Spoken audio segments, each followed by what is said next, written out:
gudoomiyaha gobolka Jubbada Hoose Mudane Cabdirashiid Cabdullaahi Cali Gooni ayaa dhagax dhigay xarunta dhaqan celinta ee deegaanka Buulaguduud sida warkan uu ku eegayo Xasan Yuusuf Maxamed Shafadiyare.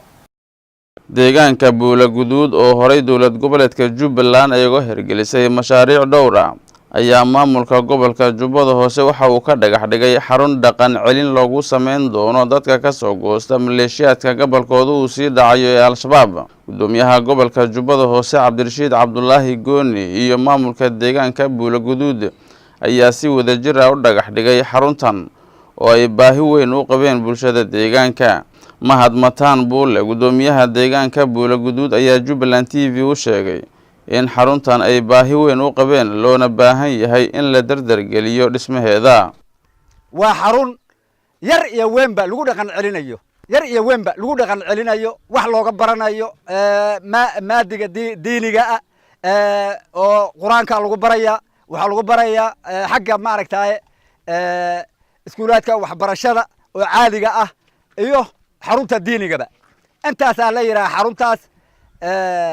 xaruntaas iyada ah amaanta waxa laga dhax dhigay Buulaguduud ama beesha Buulaguduud ay xaq u heleen marka qaar Allah siiyo Ilaahay bay mahad ugu sugnaatay waxaana ka suugaynaa si dhaqso ah oo ugu qurux badan inay dhismaheedana u bilaaban doonto. gudoomiyaha gobolka Jubbada Hoose Cabdirashiid Cabdullaahi Gooni oo dhagax dhiga kadib Jubbaland TV la hadlay ayaa sheegay in xaruntan ay yeelan doonto iskuul hoose dhexe iyo mid sare wuxuuna intaasi ku daray in xaruntan midnimada iyo dhaqan celinta ay door weyn ka qaadan doonto horumarka iyo dhaqan toosinta bulshada. runtii sharaf bay noo tahay maanta inaanu halkan ka dhagax dhigno xarunta dhaqan celinta iyo midnimada Gooni ee Buulaguduud. xaruntan oo aanan ahayn mid koobaad aan ahayn labaadna aan ahayn aan rabno inaanu ka dhaqan celino dhammaan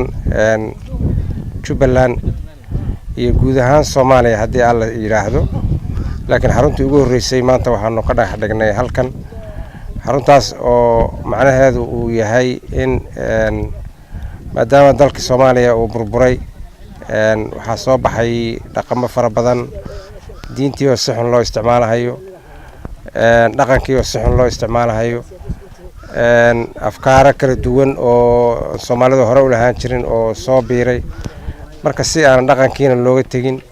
diintiina looga tagin oo la fasiranin qof walba sidoo rabo oo fasiranin sida Ilaahay u soo dejiyay loogu dhaqmo dhaqankii ayay xaruntani ka turjumaysaa.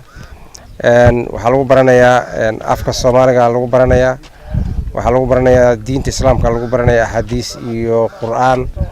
waxa lagu baranayaa maadi baa lagu baranayaa xarun weyn bay noqon doontaa haddii la yiraahdo ilaa iyo dugsi